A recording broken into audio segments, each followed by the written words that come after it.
Hello, everyone, and welcome once again to a new webinar in the Heartfulness Wellness webinar series. Warm wishes of the festival season, wishing that this festival brings hope, health, and happiness to one and all. My name is Yamini Karmarkar. I live in India and I am an associate professor at Institute of Management Studies, Devi Ahilya University, Indore. I feel happy to share with you that Heartfulness Institute, which is a leading nonprofit organization working primarily for the spiritual wellness, has made a global presence with its millions of practitioners spread across 140 countries and being served by over 13,000 trainers. The Heartfulness Institute offers several programs offline as well as online to various cross sections of the society. It has been organizing this series of wellness webinars from April 2020. We have explored a vast variety of issues such as parenting, biodiversity, cardiovascular diseases, literacy, cancer cure, holistic development through sports, etc. So, the underlying idea for all these webinars has been holistic development, mental, physical, emotional, and spiritual well being of an individual. You all will agree if I say that it is the collective individual well being that contributes to the society's well being. That is why each member of the society has to be healthy, happy, and peaceful for the entire society, entire world to be happy and peaceful. But it hurts to see that women, a very, very important group that represents half the human population, is suffering. Large number of women across all cross sections of society are victims of this menace called violence. This violence against women is a menace that includes physical, mental, psychological, and emotional violence. It includes domestic as well as the other violence. According to United Nations data, 1 in 3 women and girls experience physical or sexual violence in their lifetime, and most frequently by an intimate partner. What does this increasing number of rape cases, domestic violence cases, sexual abuse cases, suicides, all these indicate? Is it good that the women feel unsafe, not just on the street, but also within their homes? Someone rightly said, you can tell the condition of a nation by looking at the status of its women. So, violence against women is the topic for today's webinar. Today, 25th of November, is observed as the International Day for Elimination of Violence Against Women by the United Nations. It symbolizes the mobilization of women against violence that women face, and it reminds us that women must be at the heart of change. So, this webinar is an effort to get an insight and awareness about this important issue. I invite all women as well as men across the globe to watch this discussion. We have with us 3 eminent women who have been working for this cause for a long time, and they have contributed immensely to make the women's world safe. So, the panelists today are Dr. Vibhuti Patel, Ms. Hello. Preeta Jha, and Ms. Sonam D. Mehta. I extend a hearty welcome and express my gratitude on behalf of the Heartfulness Wellness team for joining this webinar on violence against women. I would now like our audience to know what our panelists do and how they have contributed to the society for this particular cause. So I take this pleasure in introducing Dr. Vibhuti Patel. She's a former professor at the Tata Institute of Social Sciences and the SNDT Women's University. She's a trustee of VACHA, Women's Research and Action Group, and OLAK in Vadodara. and she's a governing board member of Women Power Connect Delhi, and she has served on several organizations. Vibhutiben, I welcome you, and I would request you to introduce and share more about you.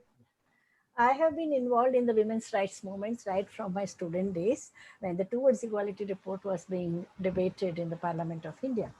And I have been one of the founder members of Feminist Network that was started in 77, Socialist Women's Group, and Forum Against Oppression of Women and Women's Center, and full-time work for providing institutional support to women in social distress was done by me till 88. After that, I entered academia, but still my solidarity and the involvement in the women's movement has been consistently for last 45 years. Yeah. Wonderful, wonderful. Thank you so much for Thank you. joining once again. Um, we have a second panelist with us, Ms. Preeta Jha. Preeta, welcome. Preeta heads an organization called Peace and Equality Cell that is working on access to justice for child sexual abuse, gender based, and other unconstitutional violence.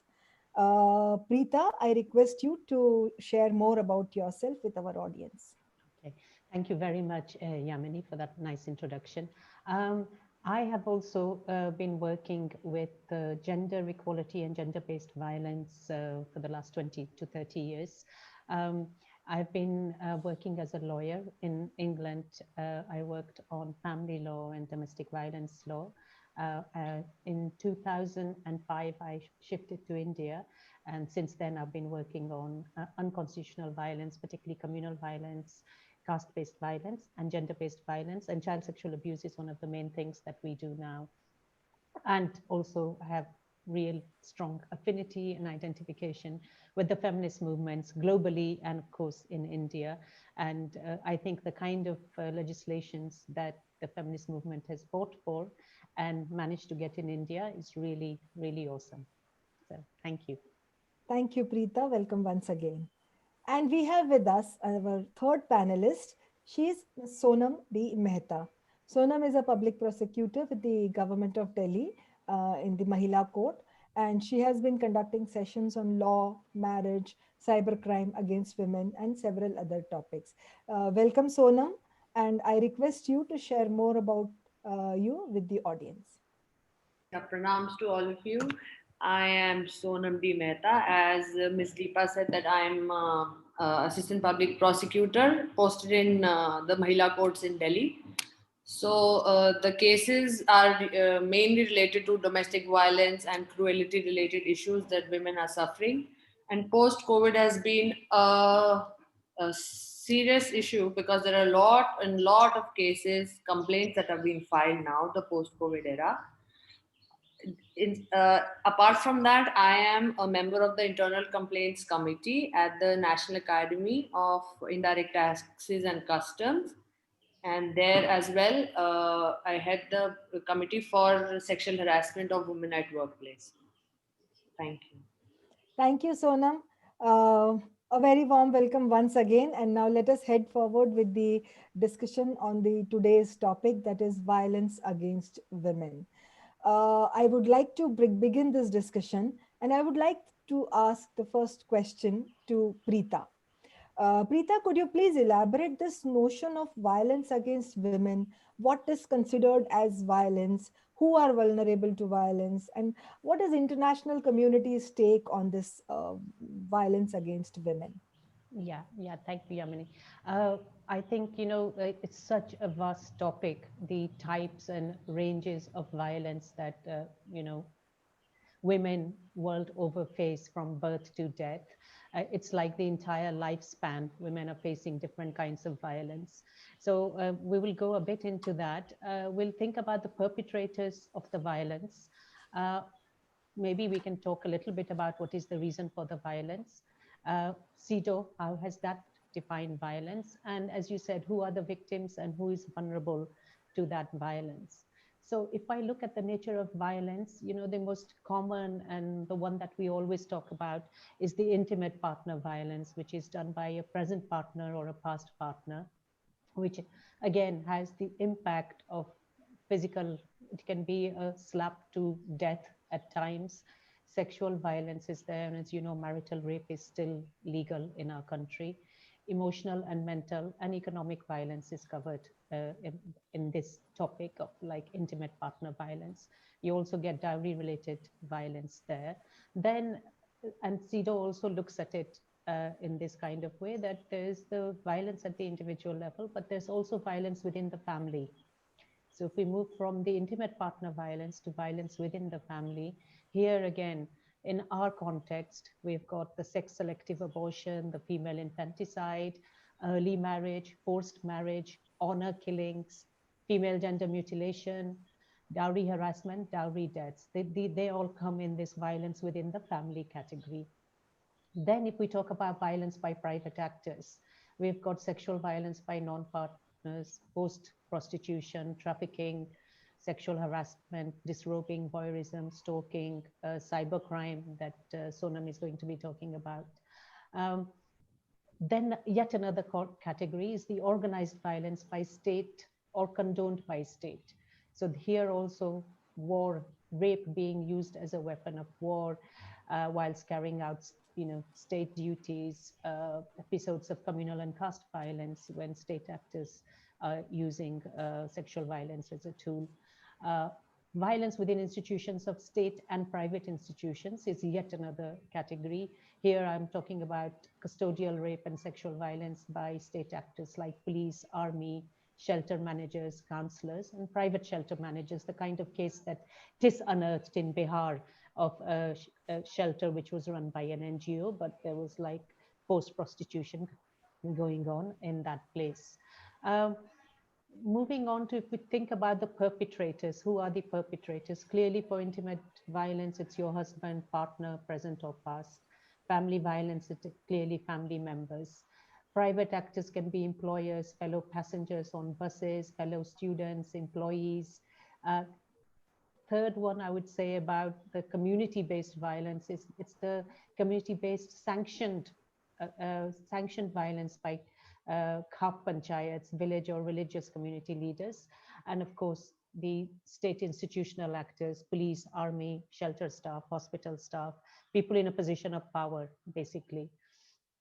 In terms of impact in all of the kinds of violence that all three of us will talk about, I think it can range from physical injuries to mental and psychological and emotional harm, sexual harm, economic injury, disadvantage, and actually socioeconomic harm is also something that we particularly have to look at in caste-based violence, where we get socioeconomic boycotts, people have to leave the village, and they basically become without a home and without livelihoods. So that is a very important, and that's increasing caste-based atrocities that we're getting. Then if we look at the victims, so as we've already said, it's from birth, fetus, female fetus are targets of violence. Newborn children, newborn girls are targets of violence.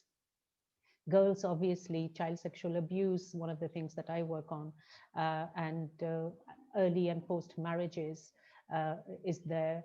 Then, I say women, of course, are subject to domestic violence, but particularly we don't often talk about, there's women in same-sex relationships and transgender identifying persons are also subjected to social violence for who they are.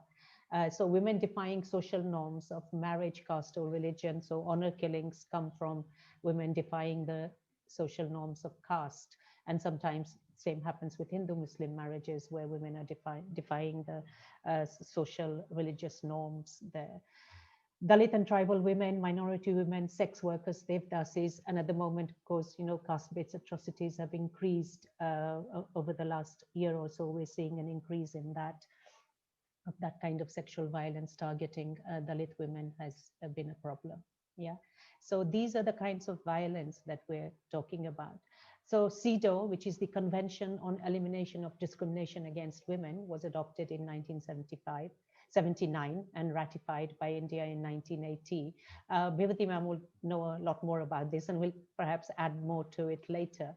But I think what is interesting about the way that the whole framework came about, because we've been aware of gender inequality for a long time, but there was an idea that we need to implement some of these ideas, and we need to get the state to take responsibility, not just for violence that is happening, as crimes in the streets, but also for the violence that women are facing in their homes and by private actors, right? And the way it defines violence, gender-based violence, is any act that results in or is likely to result in physical, sexual, or psychological harm or suffering to women, including threats of such acts, coercion, or arbitrary deprivation of liberty, whether occurring in public or in private life. So it, identifies three areas which commonly women face violence. It's the family, general community, and perpetrated or condoned by the state. And it's the duty of the state to prohibit violence in all these three areas, whether it's by public or private actors in different contexts, whether it's the family, it's at the community, or at the level of the state. That's what CEDAW tells us. So maybe that is a kind of what I would say as far as sexual violence is concerned and child sexual abuse is concerned. The obviously the law defines a child as anybody who has not reached 18 years of age, right? So it's a again a big spectrum of cases that we get in child sexual abuse cases. One of the few myths with sexual violence that applies to women as much as children is that, it's thought, we're always said, ki bahar mat jao, don't go out. You will it's not safe to go out. But actually, in reality, the vast majority, I would say, in my experience of working on this for the last 10 years, it's more than 90%. I think there's different researches showing different percentages, but a very high percentage of these violence takes place by people that the survivor knows. They can be members of the family, they can be neighbors, they can be friends, fellow students. So I think that's something really important to know, that this violence is committed by people that the child or the adult, in terms of adult sexual violence, they know these people. As far as children is concerned, it's particularly worrying because a research that took place in our country in 2007 said that 70% of children didn't report it. So there's that huge culture of silence that exists everywhere. It exists for adults also, but for children, it's even worse because they just don't have the language. And our society has such a strong silence on this subject that children don't know how to talk about it. And they're scared that if they talk about it, they will be blamed, that it's their fault, which is, that victim blaming is part of our culture. That is really problematic thing that we have to fight. Culture of silence is the hugely problematic thing. And this whole notion of izzat, that these things really hold people back from reporting cases. So as far as child sexual abuse is concerned, I see my biggest enemy as the culture of silence, and this concept of izzat, for which, people, women particularly, think that they're not going to get married again. So to talk about this, we have had a case in which a 14-year-old didn't want an abortion because she thought that child was her only way of having a baby once she has gone through this experience. She didn't think that she would get married again and she would have the chance to have a child again. That is so sad. It really hurts me to the core that a 14-year-old victim of child sexual abuse thinks she has no other option but to keep the child because that may be her last chance of having a child. So societal change, of course, is, and cultural change, has to go hand in hand with the pieces of legislation that we have.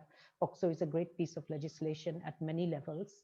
And, if you ask me to talk about that, I'll talk about that later, but perhaps, everybody else wants to talk about Oh, thank you, Preeta. So, for elaborating about this, so you said family, general community, and state. Everybody is a part of this violence against women, and I was, amazed to know that a major percentage of this violence happens within the home, within the circle that the victim knows. And I also was reading to some data which said that 50% of the violence against women is done by people in the family themselves, family itself. So my next question is to Dr. Vibhuti.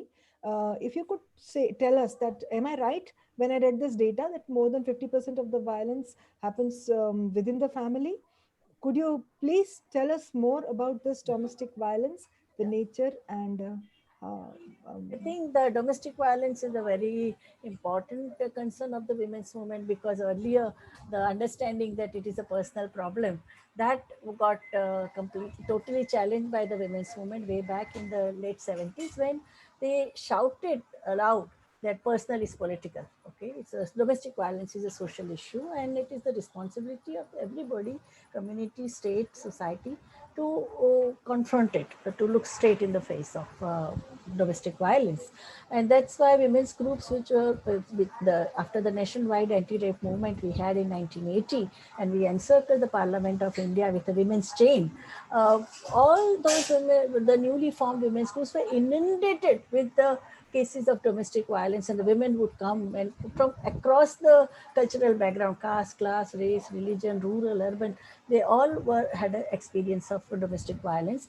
And we did not have any support system for that. Like, we remember that during the 30s and all, Pushpaben Mehta, Mrudula Sarabhai, and they all had worked for uh, suicide report, that why women in Gujarat were committing suicide on such a big way. And then some institutions came out. And in city like Mumbai, when Bapnu Ghar was established, there was a big uproar by the patriarchs and the decision makers of the city, that if you create such institution, more women will start running away. No, that is the kind of attitude. So even women are in a violent situation, they have to put up with it in with silence. And this whole culture of dhol gamar shudra pashunari yeshab tadan ki adhikari, that the more you beat the broom and more you beat women, they become better. So that culture created also an impunity, because domestic violence is just not treated as an issue. No, so main fight of the women's groups was to not only provide support to the women survivor of violence who were approaching them, but also to get the legal system in place, no, that acknowledgement of domestic violence as an issue.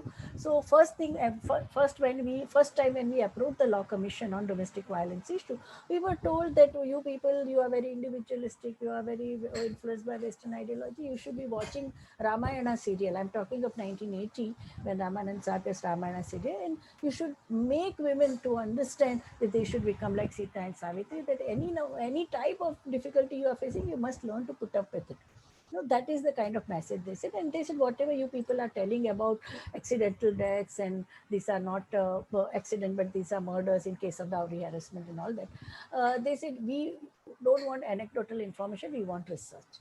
Then women's movement started, so many women activists started doing participatory action research and started documenting whatever we were experiencing.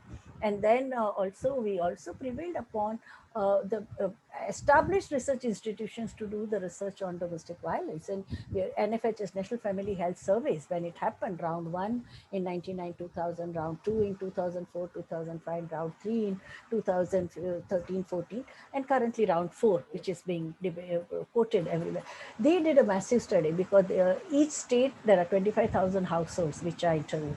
And NFHS studies also showed that in urban India, 45% women had experienced domestic violence. The way domestic violence was defined was a psychological violence, emotional violence, physical violence, sexual violence, and economic violence. Just not giving you money to eat, to run the house, that itself is a violence. And this provided a legitimacy. And then Government of India, Bombay was the first one to start a one-stop crisis center. 16 medical officers of Bombay Municipal Corporation were taken on a study tour by Sehat, and they visited one-stop crisis center in Malaysia, Singapore, Hong Kong, and Philippines, and other Asian countries who are also culturally much closer to us. Okay, so they had this one-stop crisis center situated within the government hospital in the casualty ward, and that experiment happened in city like Mumbai. Baba Hospital, 1,200 bedded hospital run by Bombay Municipal Corporation in a suburb, in a prosperous suburb of Bandra West. There they started, after 10 years of documentation, participatory research and training, gender sensitization training on domestic violence, this data that emerged helped us to come up with a new law, Protection of Women from Domestic Violence Act, which is a very, very comprehensive law, because it clearly defines the role of service providers. And who are the service providers? Protection officer, counselor, hospital, shelter home, and criminal justice system. And for that, we as gender economists also talked about backing up the law, because law should not remain on paper. If you want to implement the law, you need fundings, because if there are functions, then you need functionaries and funds. So by 2001, all the women's studies centers and started they started gender audit of budget, and by 2004, Ministry of Finance had told all the state governments and ministries in the union government to do the gender audit of their budgeting. And we demanded that Home Ministry's budget also should take up this issue, because the violence against women comes under law and order. And if there are so many crimes against women, then you need a budgetary allocation specially to deal with this thing. And in 2013, after the Nirbhaya tragedy, Government of India also came up with a Nirbhaya fund, 1,000 crore per year, which was largely unutilized because of lack of political will. Money is parked in the ministry, but it doesn't reach the people, except for 2-3 states which have used 30 or 40% budget, like Mizoram and all. Nobody has even used the money, mainly because of the prejudice and because of the question of intimate partner violence is not being treated as a this. We had a home minister who said that if a woman is slapped a couple of times, it's not a domestic violence. Currently, we have seen even in England, the well-known writer, her husband, he said, no, he only used to slap her. He never indulged in domestic violence. He said in the court, can you imagine? Rawlings, her husband. So this is the kind of a patriarchal value system we have, which just takes women for a granted. She's not treated as a citizen. She's not treated as an individual. They think that, and there is a also sense of impunity. Even when you go to the police station, I remember till this law came, and I would accompany even a person like Rinki Bhattacharya. She was bitten of black and blue. She has written that whole testimony in her book.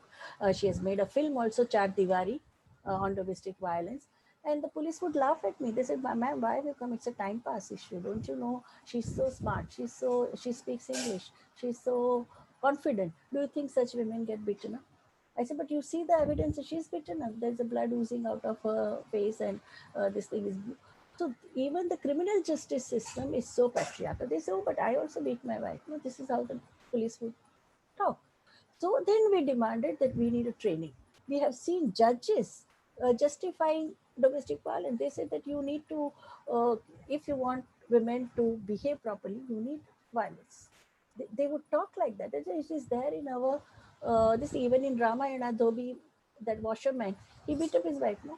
So we have that cultural legacy where violence against women or violence against wife is not even treated as a violence. Rape is my prerogative. Anytime I want, she has to be at my service. We also had a law, restitution of conjugal rights, where a woman has, no, with the right from Rakmabai's time till now. So with this becomes very difficult, and that's why we need to have multi-brand. What the women's movement has done, yes, public education, street theater, that is one aspect. Second one is a hand-holding with the women survivor of violence. And we were also the societal attitude, like people would just come and mob me when I would wait for my child to at the school station. All these middle-class women would say, oh, Vibhuti, you, so many women in difficult circumstances come to you, no? Can you get us some quiet, smart, but one who doesn't talk and who can do my domestic work, who is an excellent cook, who is a can do cleaning of my house, who will pick up the phone, who will answer the doorbell and this thing, and who doesn't steal. So imagine, even when we talk about the moment a woman is faces violence, you know that society is there to just take advantage of a situation. It's the only women's movement which does the hand holding. Okay, and we have a record, like nobody can say in last 45 years of women's groups in Mumbai, in India, that any woman survivor of violence who has gone backward in her economic, social, or educational status. First thing we do, even when then the testimony, the woman comes and tells her problem. First thing we say, okay, do you want to get enrolled for the university? I'll take you to this. Or if you have a little bit of gold, sell it off, buy one room kitchen house. Or your children's education, most important, we will do this thing. We will meet, we always keep in touch with colleges and schools, no? They're, through our gender sensitization work. We will use our good office to get you, uh, get the child's admission, you know. So we don't treat woman survivor of violence just, we don't see her future is only that of a domestic worker. Okay, she is a citizen. Whatever are opportunities are available, that has to be given. She had to come up and जोत से जोत जगाते चलो. So that is means you someone has held your hand and you are doing that, and that is how the women's movement has brought in. And it's not only in India, I would say all over the world. But at one level, what we see that women are becoming more confident. They are entering male bastion. I remember, like our mother's generation, they even when they were smart, they did not open their mouth. Our generation opens mouth. We get into arguments. So backlash of violence has increased drastically everywhere. And that's why even we see that what UN calls it a shadow pandemic, it's not a shadow pandemic. This pandemic has always been there for 5,000 years. And we have to accept that. But only thing currently, like a lot of attention has been invited, mainly because of the extremely high proportion of violence. Because the UN data says that between two times to 10 times violence against women have increased. And domestic violence, intimate violence, and what Prita told us that the majority of them are known to them. In a city like Mexico, in one day, 80 women have been killed. How do you explain? And all of them, the abuser or there was known to them. So the whole macho culture, that needs to be challenged. And it is also the moment woman is thrown out, then the question of family laws comes. And in our country, family laws are based on religion. We have 30,000 customary laws. Each community is governed differently in the customary law. We know one young couple in TISS from Kanjarbad community, where on the first night of your marriage, all the community members, they stand outside, they wait outside uh, the room of bedroom of groom and bride, just to check whether there are blood stains on the bed sheet. And if blood stains are not found, that woman, the wife, newly married wife, is being chanted. And this young couple, they are doing MSW, and they opposed it. And I have seen their struggle. Social boycott as a weapon being used against them in such a brutal way. Currently, they are staying in a hostel, so that's a different issue. But these are the kind of powerful forces that you are facing with. So, a woman, anytime a daughter asks for property right, she faces violence from brothers. Anytime she asks for a continuing of her work, if husband doesn't want her, husband is transferred, it is taken for granted that wife will resign and join him. And if she doesn't do that, she faces violence. So whatever for all citizens is a civil matter, in her case, in a woman's case, it becomes civil come criminal. And that's why the women's movement demanded that we need a law. I have seen with my own eyes in a family court of Mumbai, a woman gets divorced. After getting divorced in a family court, in front of the judge, ex-husband beats her up. That how dare you divorce me? Because you know, in the cities, educated working women, they initiate divorce when there is violence in the family. And the judge has the temerity to tell her that now it is a criminal matter. You file another case in criminal court. So these are the kind of hurdles that we are facing in the law. And that's why now Protection of Women from Domestic Violence Act, that way is a very, very comprehensive. But I think the more thing, the training of the judges is also required, because the kind of judgments we are getting in the lower courts and session courts, there some of them are extremely objectionable and very full of misogyny. Recently, we have seen 3 courts have asked the girl to marry her rapist. Okay? In Bhopal court, Bhopal High Court, a woman is raped, and they said if he is ready to marry you, then he will be scot free. Same thing happened in Tamil Nadu. A minor girl, she's pregnant after rape, and that boy says that when she becomes major, I'll marry her, and that boy is released. So these are the kind of prejudices we are facing, no? And when it comes to a marital rape, we don't even recognize, as Sunita told. Only on two people have a license to rape. Okay, people in the army and Indian husbands.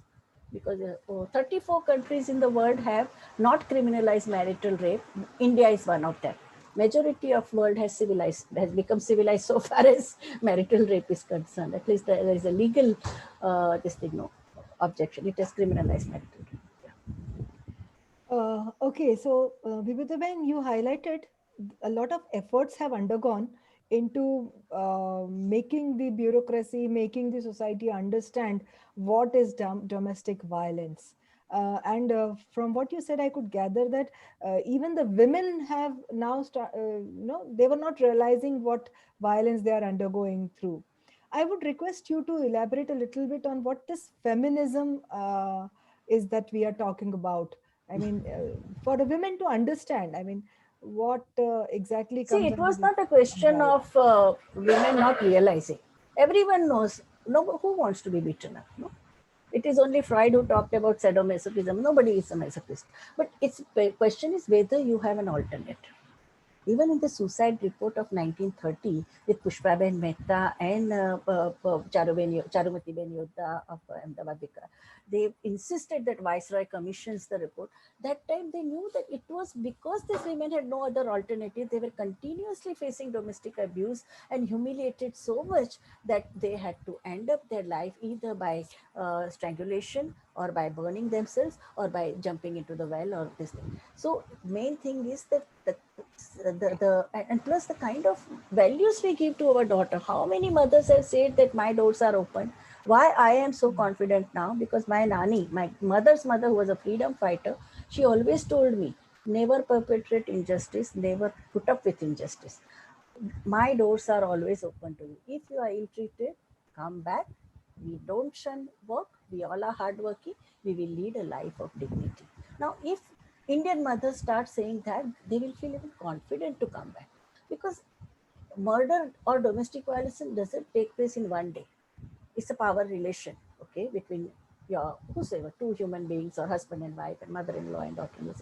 The moment they realize that this woman is completely helpless, for what they do, first they isolate her, no? Your friend should not come, you should not talk to a neighbor, you can't take a phone call. When she starts putting up with this kind of restrictions, it culminates into physical violence and later on it may end up in murder. But in the very beginning, in the very first act, if she knows that there is somebody who would believe her, somebody who would not resort to victim blaming. I have seen counselors in a very prestigious shelter homes and all, like Bapnugar and all. I'm talking of 80s. They would ask a woman who is completely with the torn clothes and battered and bruised and all. She say, "Why did your husband beat you?" She says, "He said there was a less salt in dal." They say, "Okay, so from tomorrow start putting this thing, adequate salt in dal." This is the level of understanding of counsel. That was the kind of a situation when we felt that we feminists who were more into advocacy and right-based work and all, we realized that we need to create the best practice in support services to be provided. And from our participatory action, we will also document and we will replicate and amplify the same kind of work in a mainstream institution. So this is how it began. So I think even by providing it is not an act of charity, it is not an act of social, it's a question of solidarity. Today she is in difficulty, tomorrow I'll be in difficulty. I am an aging woman. I know how society treats elderly people. So the question of hand holding, even when you do, to see to it that her dignity is not violated, her self-esteem doesn't go away, she emerges from this crisis, she emerges as a more powerful person. That kind of support services, our shelter homes and our institutions that provide counseling services, that has to come up, because counseling can also result into more disablement among the survivors. If the counseling is done with a patriarchal mindset and victim blaming ideology, they will make women totally diffident about her action, no? And confused also. Right, right, So right. intervention strategies with empathy, with feminist understanding, and seeing that person as an individual is very, very important, not just an object of mercy or pity. Yeah, that's very, very important. That you said that every individual is not an object of mercy. It's an individual seen has to be seen with dignity. And it's the So I circumstances. Now, the yes, same person in a different circumstances would come out as a genius, come out as a very, very powerful person. We have seen my best teacher in my school days, whom I loved for her proficiency in the subject. she was a battered woman. So she may be helpless at a home front, and she would come to the class with this stitches on her forehead and blue marks on her cheek and all. But as a teacher, she was excellent. Imagine the same person had been allowed to teach, had her domestic friend been peaceful, harmonious, husband was respectful. Her creativity would have flourished 5 times more. No? Yes. Very true, very true. So I wonder whether we as humans have become more civilized, or rather we have become more uncivilized, looking at what you shared right now. And now in this era of social media, internet presence, and the present pandemic has increased online presence of all the individuals. So I think the level of violence now is shifting to one more domain.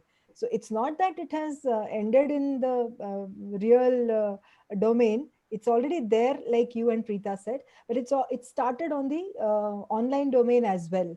So my question to Sonam is, how is this violence against women spreading on the social media, and why women have become vulnerable to cybercrime? Thank you, Ms. Yamini. So, as we know, in the COVID era, all the perpetrators have been locked inside the four walls.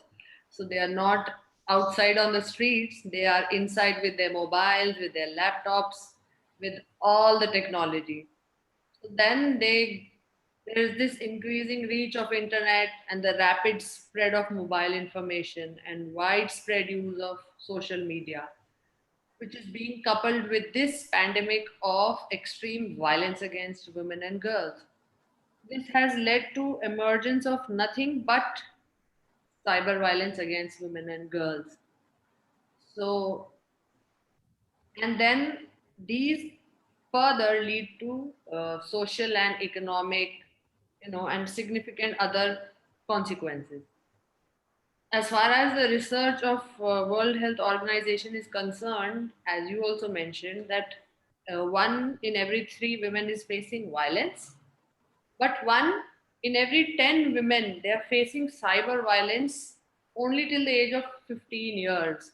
So they are young girls, they are facing such cyber violence because of the Facebook profiles we have, the Instagram, the Twitter, and so forth. There are so many online dating sites.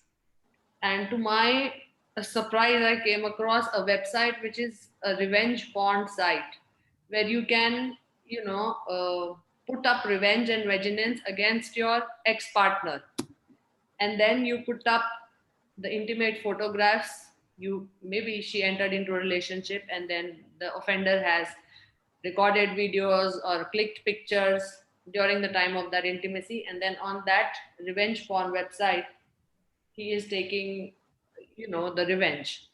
So then how the law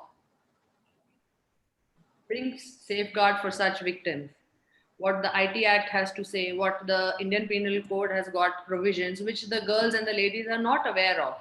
Domestic violence and cruelty related provisions under the IPC are, the ladies are quite aware of now. But such new laws, nobody is aware of. Girls from schools, they fall into such traps, but they don't know how to complain about it. Staying silent, like Miss Pritha said, staying silent, the izzat concept is being taught to girls right from the very beginning. But as far as cyber violence is concerned, they are not aware of the remedies. They are not aware, if they are facing such violence, where do they go? Who do they complain to? So I will cater to such points. Um, Now, as far as the cyber complaints are concerned, and let me talk about the statistics only in India. If we see, since the last year, there have been 2 lakh complaints that have been filed against cyber violence. But then complaints are, they are called in the local language, as we say, they are the rukka. On that, no action cannot be taken. The complaint has to be converted into an FIR. So the girls, they, even if they speak up, they go to their local thanas, they call 100 number. If there is a cyber crime, they can call 100 number, they go to the local thana.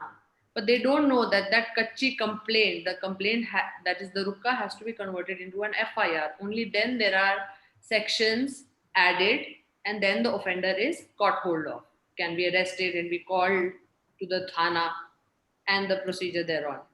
So that there is a lack of knowledge and information, there is no awareness. And as far as the pandemic era is concerned, in July 2020, there have been 30,000 complaints of cyber violence, but there have been only 373 FIRs. So that's the COVID era I'm talking about. So this huge gap because of unaware, they're not aware. And the maximum cases, as far as the states in India is concerned, they've been filed in Karnataka. 12,000 complaints in Karnataka. Cyber violence complaints I'm talking about. So then there are various types of cyber violence and cyber crimes. There are offshoots. I'll just take up the main, which the girls or the ladies are facing these days, of being part of the Facebook profiles. Their profiles are being hacked. Their pictures are being taken. In spite of the fact that Facebook has a locking feature, you can lock your profile, but the intimate partners, or even if somebody, if they are known, like they said, so they take up their photographs and they create altogether a new profile which the victim is not known about, and all the sexual explicit material is put on that website. So there was a case in our court. Since the IT Act, as far as Delhi is concerned, Delhi police has a special portal, cybercrime portal, where girls can file their complaints. Every state has such cybercrime portals. But if it has to be tribal, if you file a complaint before the they have to bring it under, after the FIR, they come under sections 354, that is outraging modesty, 509. So these sections girls have to be made aware about. So then even the magistrates, I would say, they are reluctant. I will share an example. We had a complaint from a small area that is Kapaseda here. The girl's Facebook profile was spoofed and she was in a relationship with that guy. So as I said, the earlier photographs, he had opened another profile with the same name and fake profile, and all those photographs were uploaded.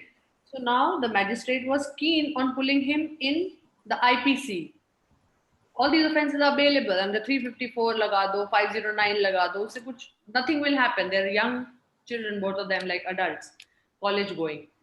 So I was keen on putting him under the IT Act, which has stringent punishments, which has 2 years, 3 years, and there's fine. But the magistrate themselves are very, they're not keen, like Sister Vibhuti said. So this patriarchal culture is still here, and it's a Mahila court. The judge is a lady. IT Act में बहुत time लगता है. Let's pull him under the IPC. So ultimately, I think it will come under 509, which is just nothing. So these perpetrators are, growing all their horns in this pandemic era because there are no adverse orders being passed in the courts, not at all. So anyway, then there are cyber stalking, there's cyber harassment, there is non-consensual pornography. A very landmark judgment of the Delhi High Court is the Sasikala's case. She was a sitting member of Rajya Sabha. She had entered into a relationship behind the doors with a man of the opposite party. So the party, and then he had morphed her images and he was threatening Sasikala to resign from the constitutional post. And then he threatened her, and all her photographs were put on Facebook, Twitter, YouTube, WhatsApp. And then Sasikala she had to file a petition whereby there's this date of judgment is 2nd June 2020, where the High Court judge said that she being entering into a relationship with a man, except her husband and who's a man of the opposite party, we will not consider that fact. But the fact that she was there was cyber crime and all her images were put on Facebook and Twitter. So then Facebook, Twitter, YouTube, all of them, WhatsApp, they were made parties and they were asked to remove all those photographs and obscene photos. This is a very relevant judgment of Sasikala. Then there are, I just want to aware girls and ladies about the provisions the IPC provides and the IT Act provides. So there is section 66E of the Information Technology Act, where if a person who transmits, captures, publishes any image of a private area of a victim, I should say, the complainant, without the consent of that lady, so then in that case, the IT Act has provided 3 years of imprisonment plus 2 lakh rupees of fine. Okay, so that, and then there are also sections of IPC. There's 354A, like I said, 509. These are outraging modesty. All these are available. There's another thing I want to, there's cyber blackmailing also, where there is a motive, could be monetary or could be revenge taking. There, there are sections of IPC 384 and 385, extortion, that is attracted. Here again, there is a 3 years punishment, fine, or both. For cyberbullying, IPC provision 509 is attracted, where there is 1 year of imprisonment. All right. And then there is section 72 also of the IT Act, which mainly talks about obscene material which is published by a partner, ex-partner or partner, without the consent of a lady, and it is put into an electronic on the website or the social media, this thing. There also the punishment is 2 years and fine 1 lakh rupees. Also, there was another case of Saddam Hussein versus state of MP. This is of cyber stalking. Cyber stalking is under section 354D of IPC. So there also, the man had blackmailed the victim with her videos, and then all these sections 354D, 507 of IPC and 66A of IT Act were imposed, and he was convicted. So IT Act, I would say, it is coming into play. It's a new law, but there are convictions being held. There are fines being resorted under these. So that's it. Yeah. Thank you, Sonam. This is a deep understanding. I mean that all girls and women need to be aware of cyber crimes. And generally we just put a Facebook profile and we just forget, or if even if we are using, we don't realize that something like this can happen to us. So thank you for explaining that to us. Now, having understood the various ways in which women are subjected to violence, maybe offline or as well as online, it is now important for all the women to understand how and where do we get access to justice. Sonam has briefly shared some legal provisions of the IT Act, but I would like to know from Preeta and Vibhuti Ben also, where do we get access to justice? It is extremely important for all the girls and women to know. See, I feel that we need not wait for something wrong to happen to us and then find out what to do. Being aware and informed is good for ourselves as well as the women around. So, I would like to ask Preeta if you could guide us on some legal provisions, avenues, or resources that are available to women who are victim of any type of violence or abuse. Specifically, if somebody experiences this crime and is a victim, it takes a lot of courage to go and reach the place where she could get a justice. So if you could guide the audience about something about this, it would be great. Okay. Thank you so much. Yeah. This is in context of India, it is a very much, there's a whole infrastructure that has been created, as Vibhuti ma'am talked about the domestic violence legislation. You see, over the last 30 years globally and India also, there's been a recognition that the criminal justice system needs to take account of victims. It needs to provide support as people register cases or want to go and use the criminal justice system. So for example, domestic violence legislation has a whole infrastructure created to help women register a case. The POCSO law, the child sexual abuse law, also has a similar infrastructure. And there are government helplines. So in Gujarat, we have a 181 helpline, which if you call 181, they will come with a van and a counselor and a police staff and take details and, connect with the other agencies. So if you need safe space, they will take you to a shelter. If you need to go to a police station, they'll take you to a police station.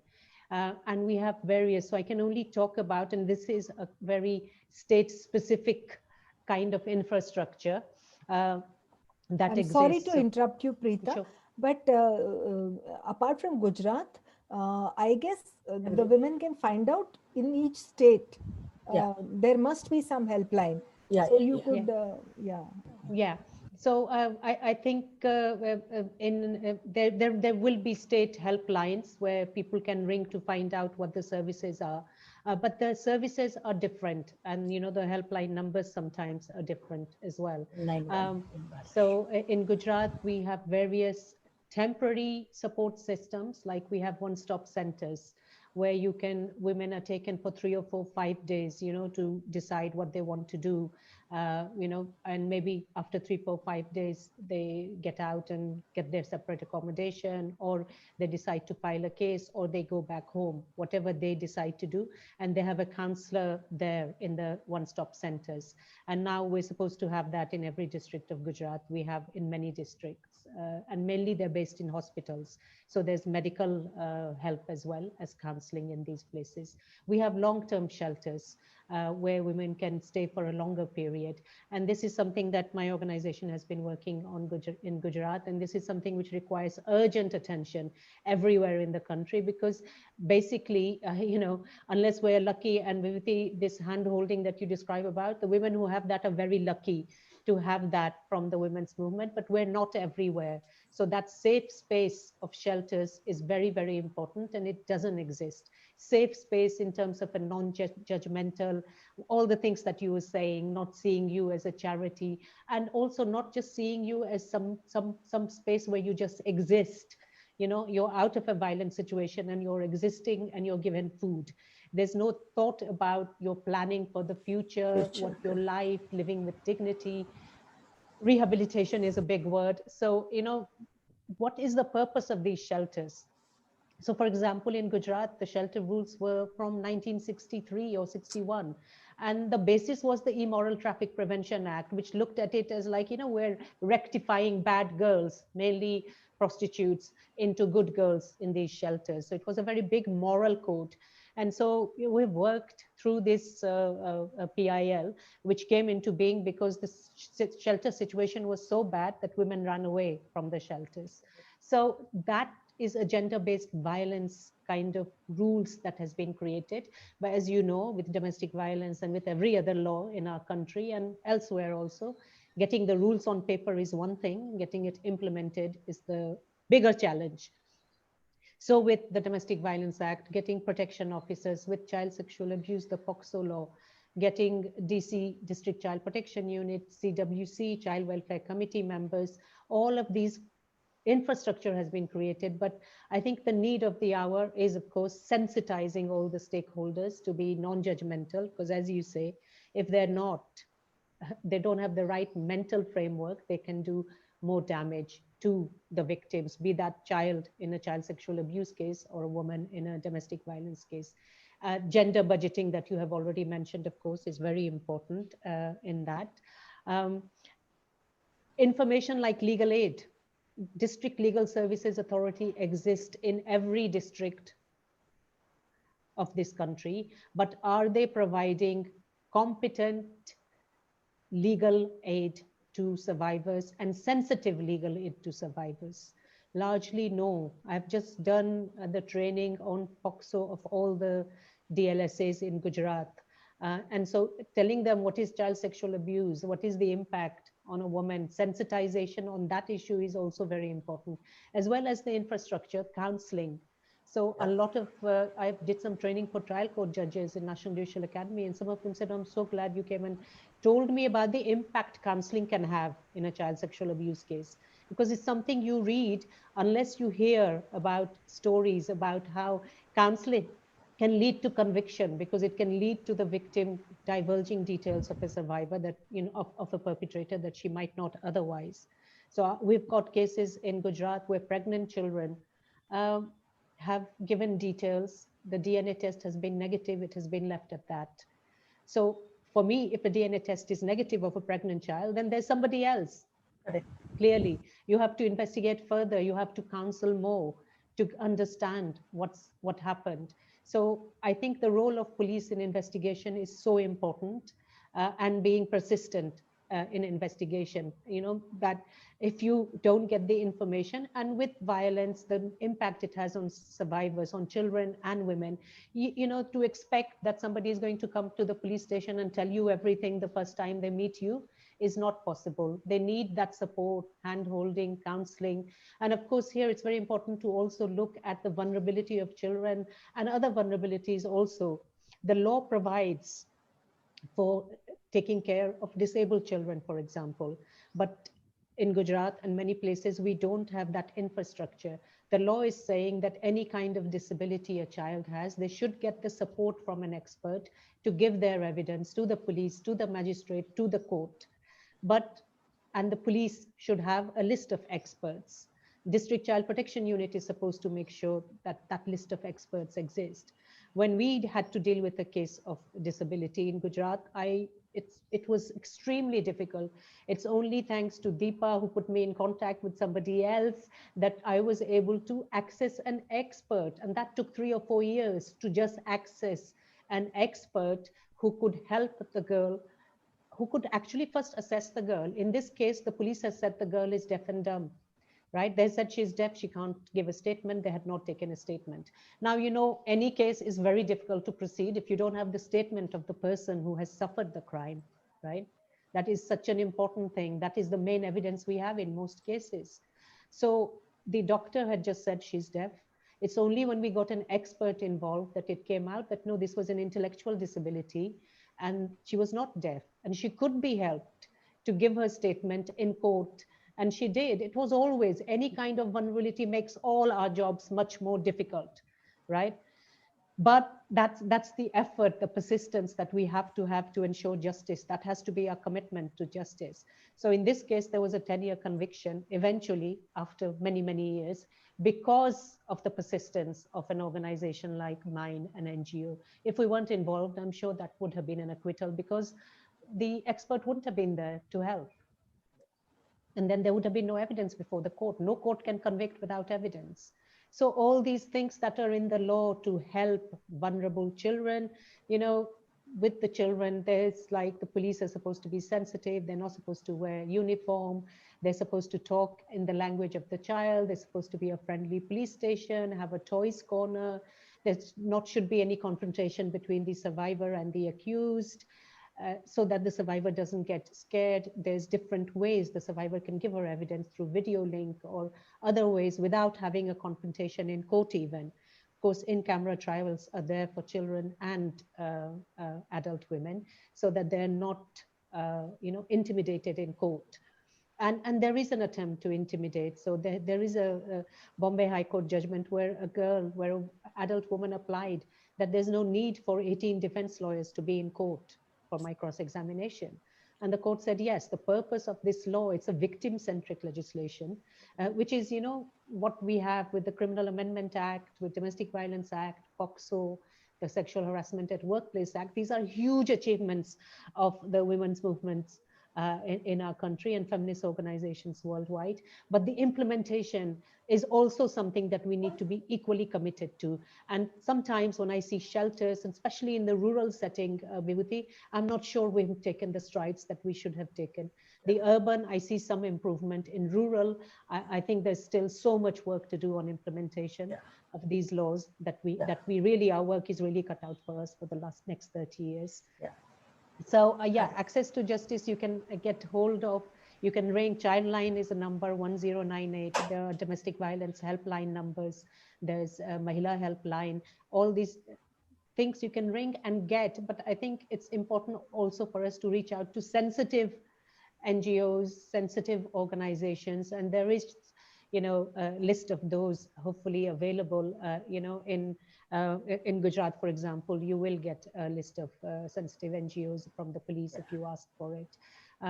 So I think that is also a way forward. But of course, sensitizing the police, sensitizing the judiciary, as we've already talked about, is of course very important. And sensitizing society, because I think, it's too difficult. It doesn't happen that in a training of 1 day and 2 days, you can sensitize the judiciary or the police. It really involves sensitization and change of society. So that's from the school to from parents to society, village level panchayats, everything. You have to work at so many different levels to sensitize and bring about change in a society. And we're committed to doing that, but it needs so many of us, a handful of feminists and more of us. And now we're facing such a backlash that even the word feminist is not used by some of the younger generation, because it invites a backlash, like you're one of those. Because there's so much misperception and misunderstanding about the word and about what we do. We work on human rights of all. We work on human rights of women and men, but it's seen that we're, biased and we do X, Y, Z. So there's a lot of need for all of this work. Yeah. So access to justice, can happen. If you can add to that, Vibhuti. Yeah, I think I fully endorse what Preeta said, but I would like to complement it by saying that we need a systemic solution, because it is basic sheer helplessness of a woman or a girl which makes her so vulnerable to violence. So if in a rural area, if majority of women are agricultural laborers and they are marginal farmers and this thing, then and plus they don't have any entitlement. They don't even have a status of a farmer. You read the report, rapid assessment studies released under lockdown by Makam, Mahila Kisan Mazdoor Sangatna, which is working in 18 states of our country, that it's a complete sheer helplessness. Earlier, even among the poverty hierarchy, also women are at the bottom. So even MG Narega work, which rates which are less than that of a minimum wages of several state governments. Now, once the men are unemployed and going back to the villages, the district administration doesn't want women to take the job. They said, when so many men are unemployed, why should women stand in the queue? So the entitlement that all the fruits of or whatever the benefits of the system, men are first to entitle. If whatever leftover is there, women should get. Women are last to be hired when there is a shortage of male labor, first to be fired the moment there is a crisis or unemployment among men. So if this is the kind of approach, the basic minimum necessary condition for dignified life is economic independence, which they don't have. That makes them continue to be in that violent situation, because even under the lockdown, when they say that the National Commission for Women is saying that they received 4.4 million panic calls, out of which nearly 3 million, 1.6 million were silent calls. They were facing so much of violence, and the proximity of the abuser was so close, they could not even speak. Okay, and they could intervene only in case of 1,20,000 cases. That means problem is so enormous that this individual intervention is going to have limitations. So we have to create the kind of a situation where women can lead dignified life, they can get out of violent situation. And also the whole boys locker room phenomena, which happened in the elite school of Delhi, and even in the Bombay last year it happened, that when such a toxic patriarchy is prevailing even among the adolescent boys, okay, when we are teaching the whole culture of violence is internalized by children at such a young age. Even the Tihar jail study, that so many rapists who have been given life imprisonment for a very sadistic way of serial raping and murder, they said that they told the researcher that you came to my life at a very late age. I wish you met me when I was a child. I grew up in that violent culture. I heard all the jokes and stories and this thing, dirty songs and smutty this thing and double X and triple X pornography. That was the only investment society had made in me. Or I always heard screams of my mother. My father was raping every night. My mother was being raped. So I grew up in that culture. So I think that whole rape culture, if that has to be challenged, so at one level, this whole approach of save the girl child or save women, no, after the crime happens, and not to bring any impunity to boy or a man, how to behave well. We don't teach our this thing how to behave democratically. Women are human beings. You have to behave in a dignity. Women have a right to say no. There is a concept of consent. Okay, even before you take somebody's pencil, you ask, may I take your pencil? And here is a question of a woman's person, like it's a person who her body you are violating, and you feel that you haven't done anything. There is no sense.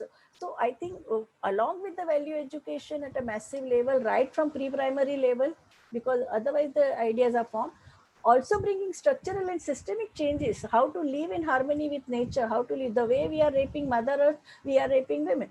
Okay, so the same kind of ideology of aggression or exploitation, that also has to go. And that is what the feminist, why people feel threatened by feminism.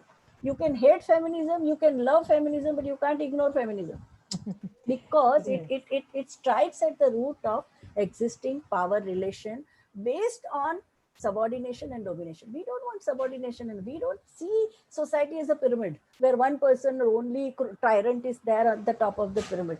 Feminist worldview is that of a circle enlarges. As more people join, your circle becomes larger.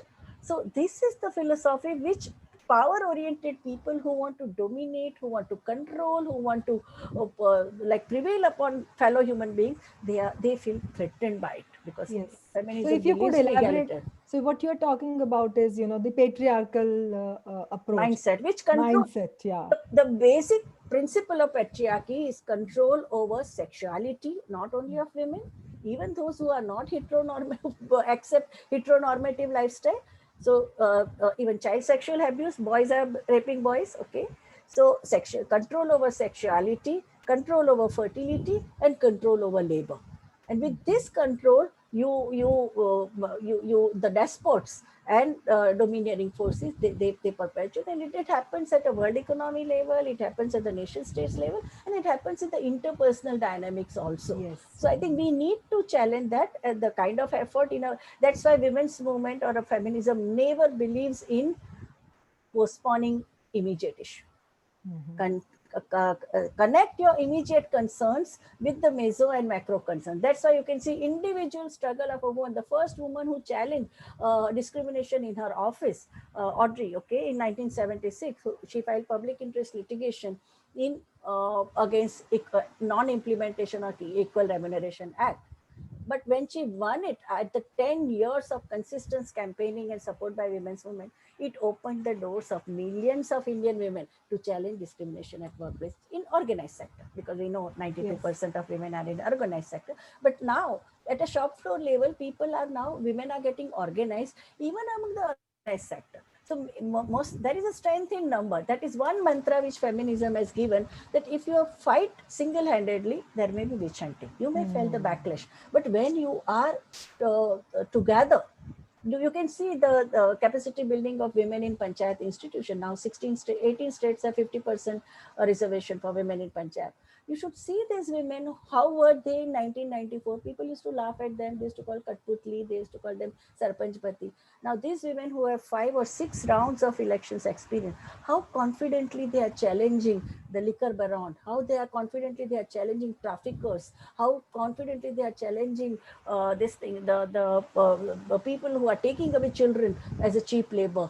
And that's why you are getting now, how come you explain that child line 1098, 44 lakhs injured children have approached child line in 8 months. That means that is what that people know. The children know. Awareness, We yeah. had 3 days webinar by Vacha where only girls were speaking. Bole Kishori, Corona ki kahani, Kishori ki jubani.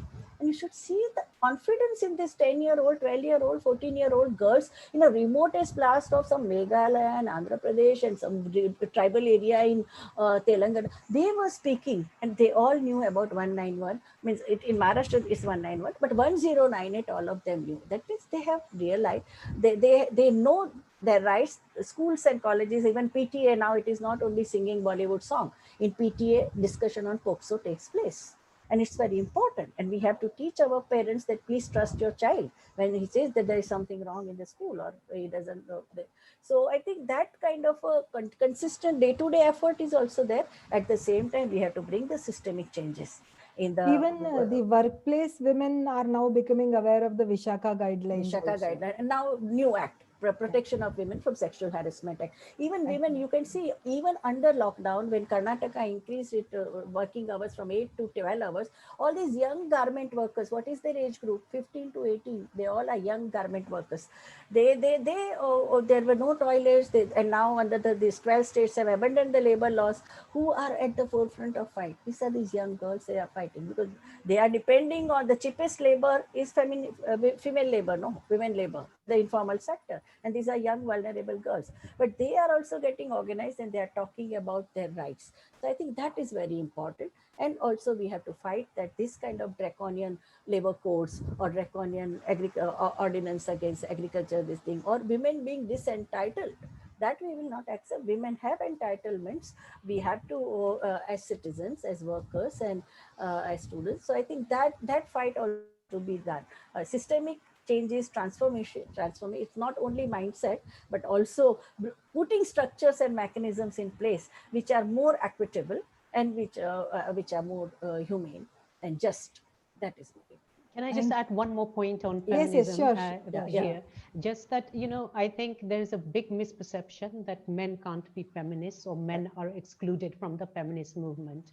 They're not. The feminist movement is an ideology of gender equality. We welcome men who believe in that ideology of gender equality. And in fact, they're needed, because if you want to transform, and who is perpetrating domestic violence, sexual violence, everything we have talked about, largely it is men.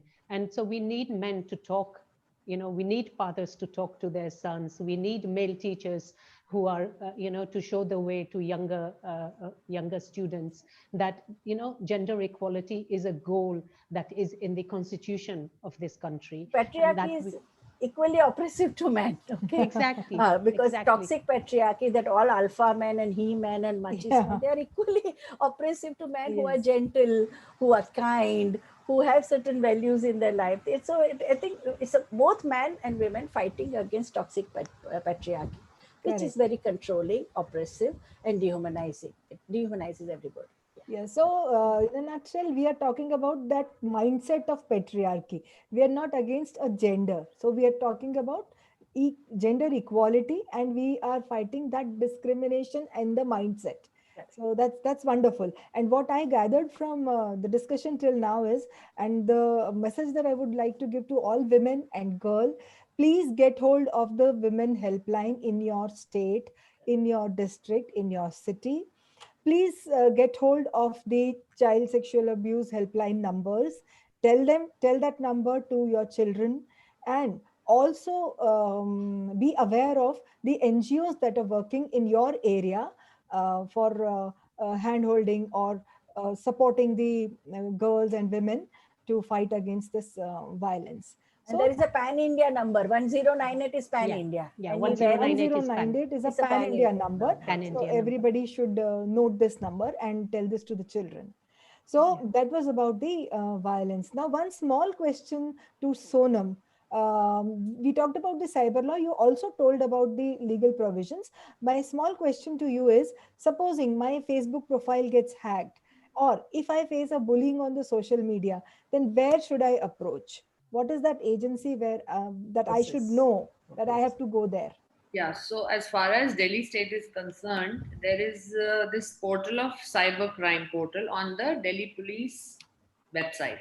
So for every state, the police has their portals, cybercrime portals. So you just have to, they have this online complaint. So you draft a complaint, and here I would give a hint is, you should be aware of the sections. See, because the common girls are not aware. So what they can do is they can stratify as to what exactly happened on what date and time. Because these two things are most evident in a complaint. So the date and time, and plus whatever images that have been morphed, if they could attach to the complaint and put it on the website. So they get a complaint number and also the name of the investigating officer they get in a day or two. So these girls or these ladies can get in touch with them and then ensure that these complaints get a DD number, and these DD numbers are converted into FIRs later. So only then it can be tribal or under the Okay. IT Act. Okay. Web. So that's wonderful. So we now know where to approach in case of cybercrime also. So having understood that this is such a big issue that we are dealing with, so much of work you people have done to fight against this crime. Would you like to tell the society in general, tell the audience, why is this issue so important? What is the impact of this violence on the society at large? Because it is not about an individual woman getting affected, individual girl child getting affected. It's the entire society that is getting affected because of this. So would you like to highlight this aspect of effect of this violence against women on the society? So I would request Vipati Bain to start and then Ah, over to Preeta. yeah. The first one is that any kind of a violent behavior itself dehumanizes. Okay, a part of us which is human, that is destroyed. So that is very bad in terms of a psychological, emotional development of society. It also creates a chasm between two human beings or in the community. So I think culture of violence also curbs your creativity, your flourishing, human flourishing, what we call that. That also goes. The insecurity also, and it's a cycle, it's a spiral, because one violent behavior gives a chain of violent behavior. That is what we think. uh, to the society, it doesn't it damages harmony, okay, between communities, between human beings, in the neighborhood, everywhere.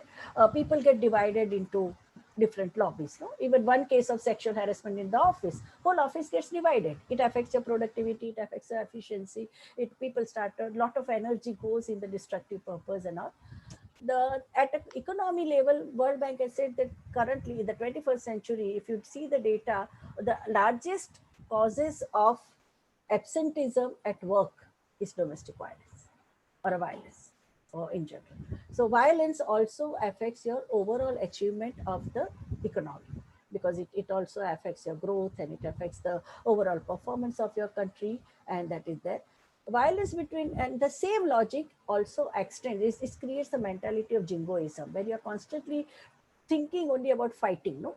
And human relations are not zero sum game. It is not that whether I overpower you or you overpower me. We all have to learn to coexist, and coexist respecting our own dignity, respecting our dignity of the fellow human being. That's the way civilization flourishes. Okay, so that is there. And this jingoistic ideology also thrives on fear of unknown.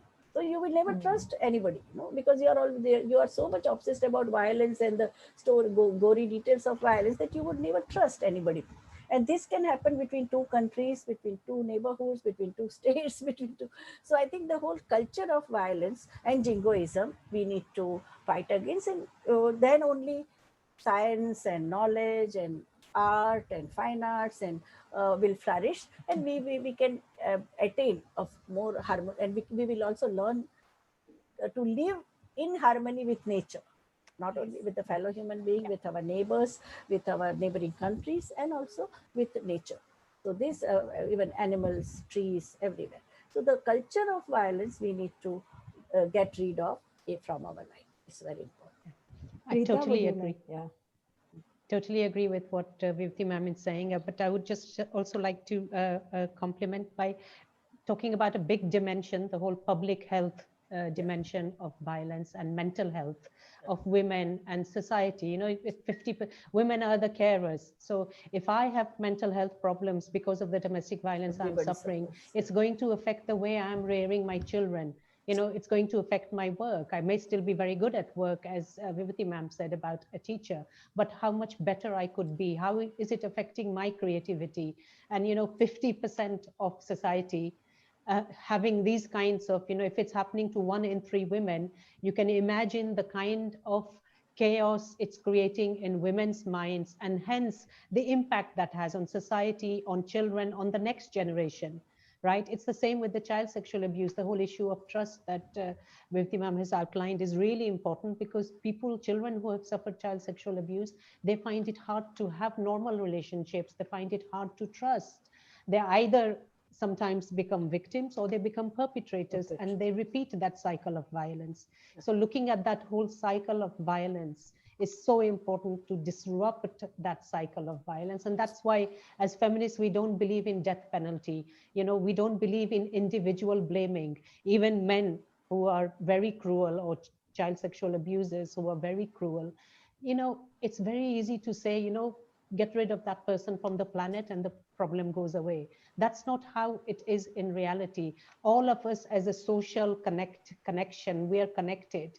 Hannah. So if, society has to change for the violence cycle to stop, putting a few people to death gallows is not going to solve the problem. So that's why, as feminists, we're against the death penalty. We believe in social change. We believe in trying to change these men, because we believe in change. Because if you don't believe in change, then, we would have never fought for gender equality, because we believe that things will always stay the same.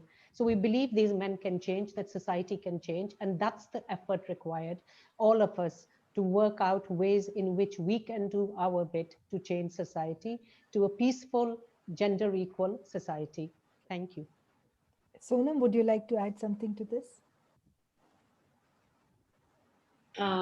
Yeah, for me as well, I would second on what Vibhuti ma'am and Prita ma'am has said, that I am a young mom. I have a 3-year-old daughter.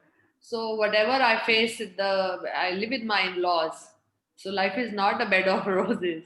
It was when I was unmarried, but now I have to balance. I have to keep pedaling so that the cycle moves on. And the way what I show to my daughter, so the way she will pick up the same. So I have to be strong inside and out. And then of course we have our heartfulness that takes us, anchors us to the divine. So that's it. Thank you so much.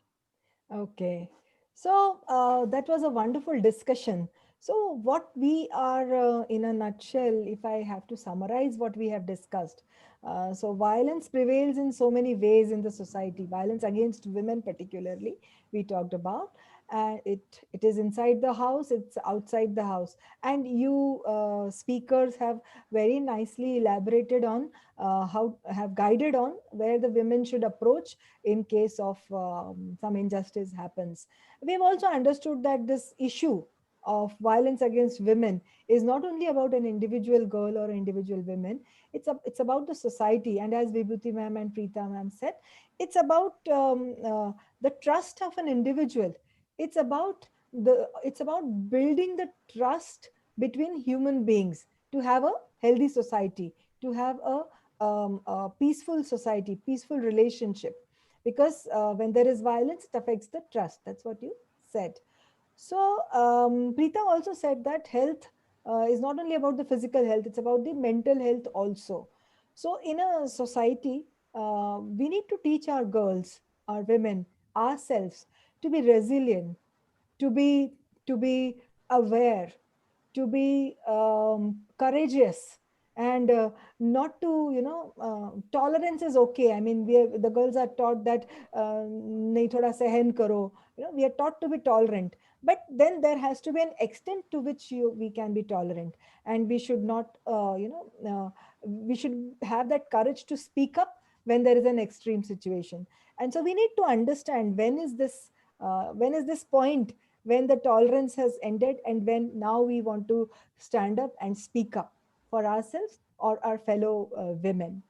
So and our we all know from our experiences, and the literature also tells that we as women are we have a lot of strength and courage, and we don't need anyone to take care of us. Rather, we can take care of ourselves, we can take care of others.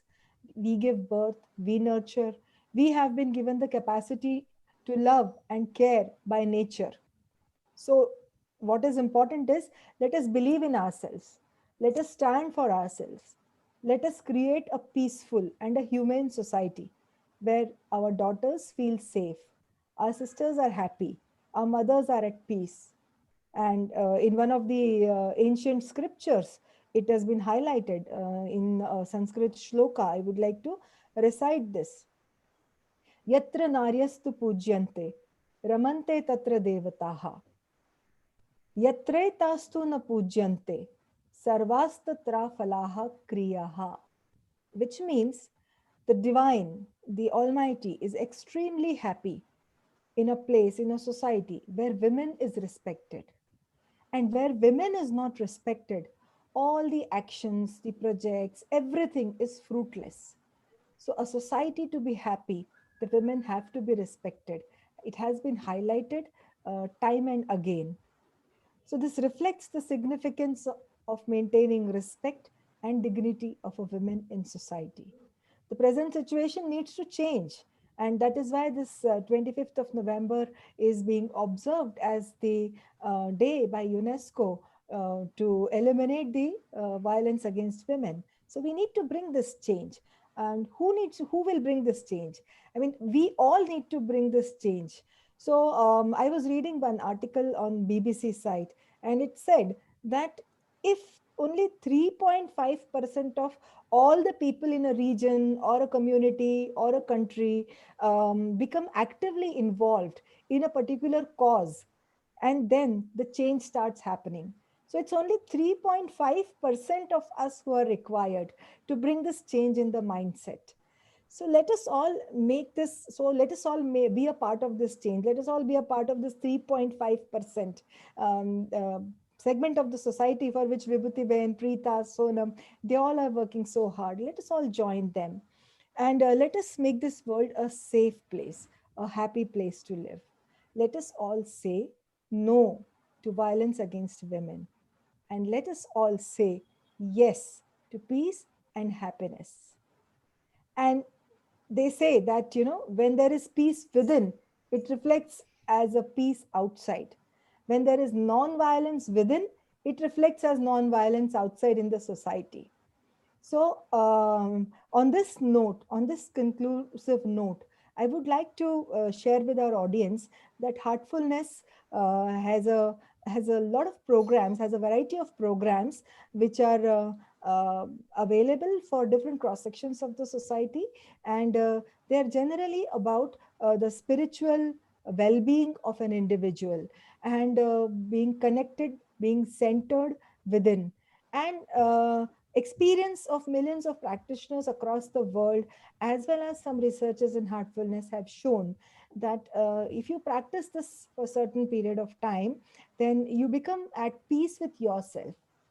So once you become at peace with yourself, then you become, you are more capable of becoming at peace with others, society. So this aspect of trust, this aspect of harmony, this aspect of love and compassion for fellow human being is something which comes into a human being, which nurtures into a human being when you follow a certain set of practice.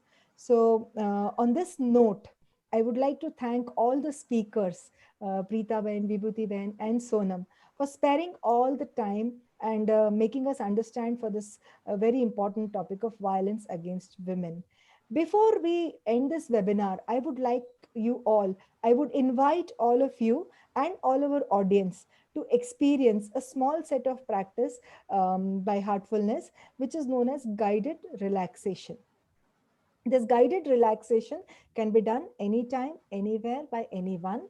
And it's a small practice, small set of instructions, which can help you de-stress. It can help your body relax and connect within yourself and experience that inner peace. So I request all of you to join for the Heartfulness guided relaxation. I would be giving some instructions which you have to follow, and then let's see. So you're all invited. Please close your eyes, sit comfortably, and prepare yourself for the guided relaxation.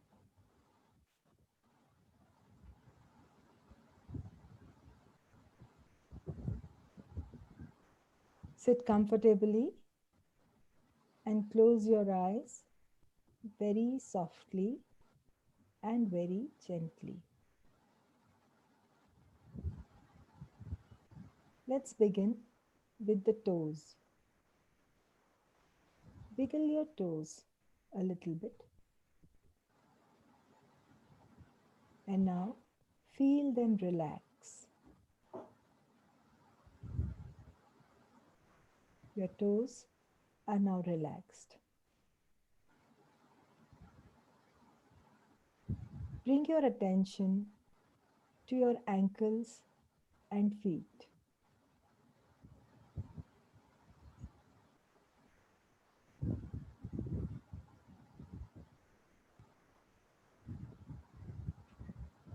Your ankles and feet are now relaxed.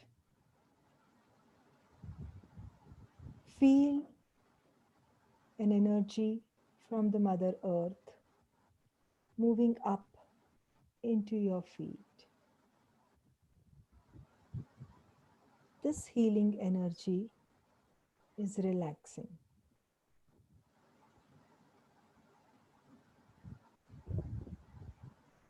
Let the energy move up to your knees and relax them.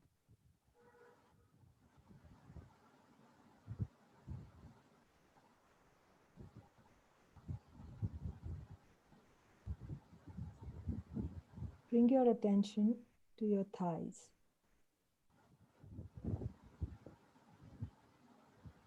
Relax your thighs.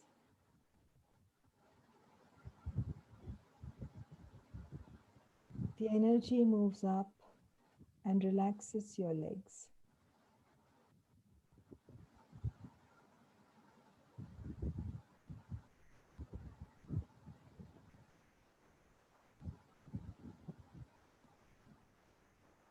Now gently move your attention to your hips and waist and stomach.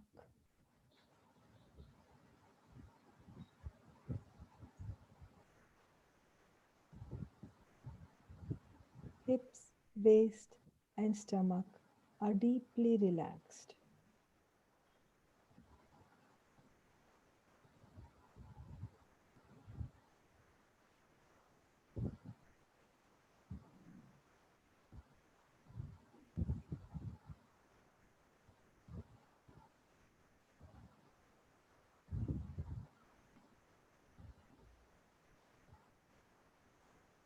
Bring your attention towards your back.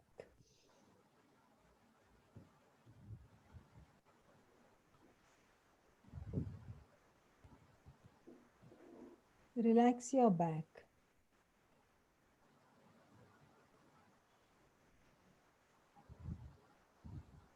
Your entire back, from the tip of the tailbone till the head. The entire back is now relaxed.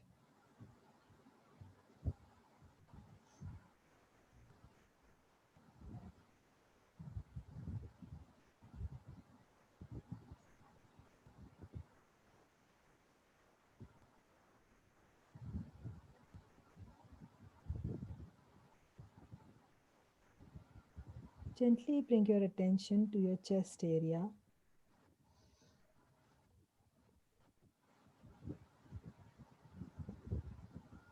Relax your chest.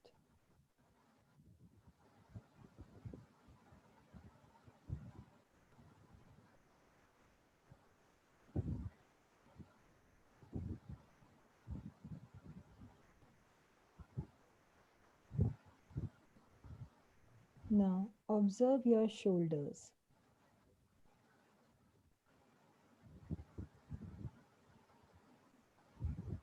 You can feel your shoulders simply melting away.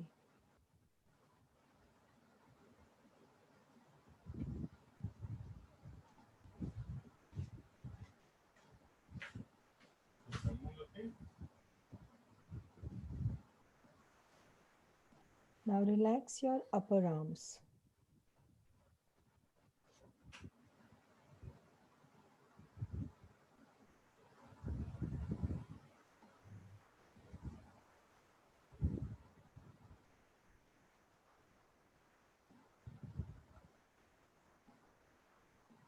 Observe your forearms and relax each muscle in your forearm.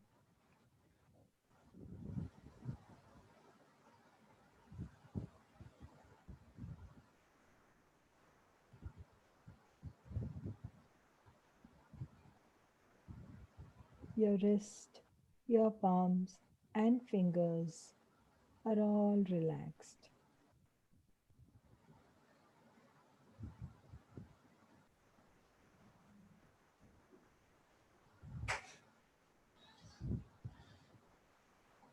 Gently bring your attention towards your neck muscles.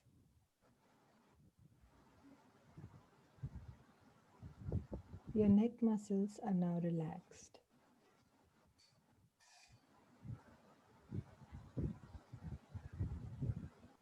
Move your awareness up to your face.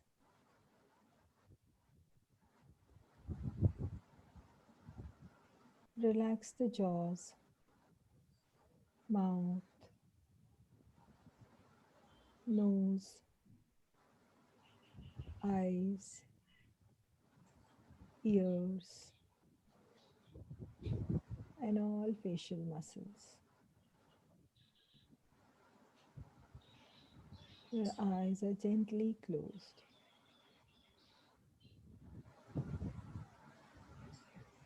Relax your forehead.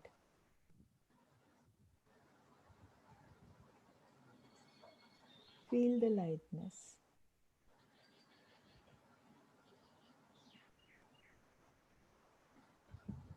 Bring your awareness to the top of your head. Relax your head.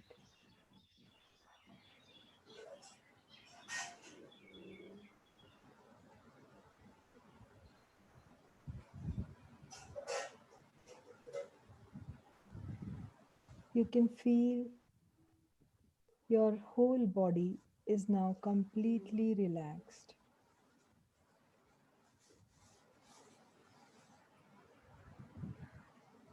Now gently move your attention to your heart and rest there for a while.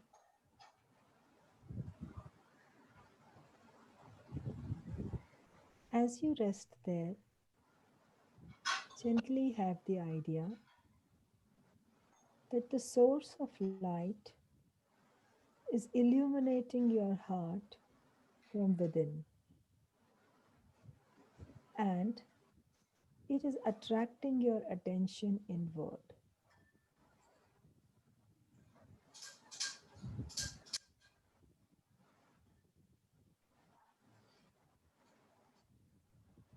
Continue to rest in your heart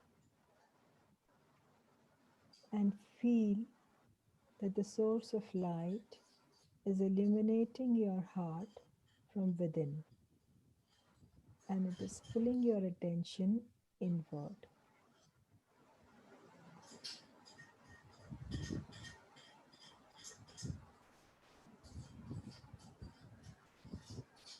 Feel immersed in the love and light in your heart. Remain still and quiet, and slowly become absorbed in yourself.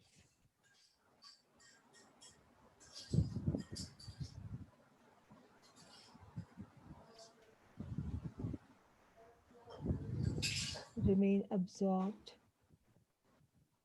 within this deep silence for some more time.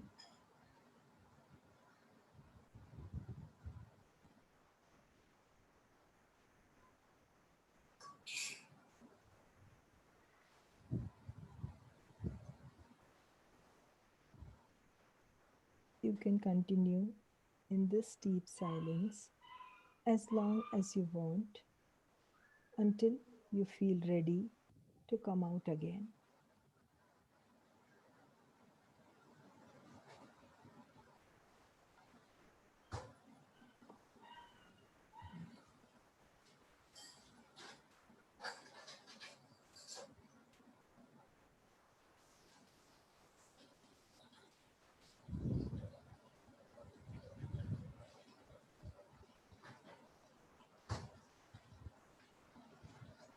You may open your eyes when you feel okay.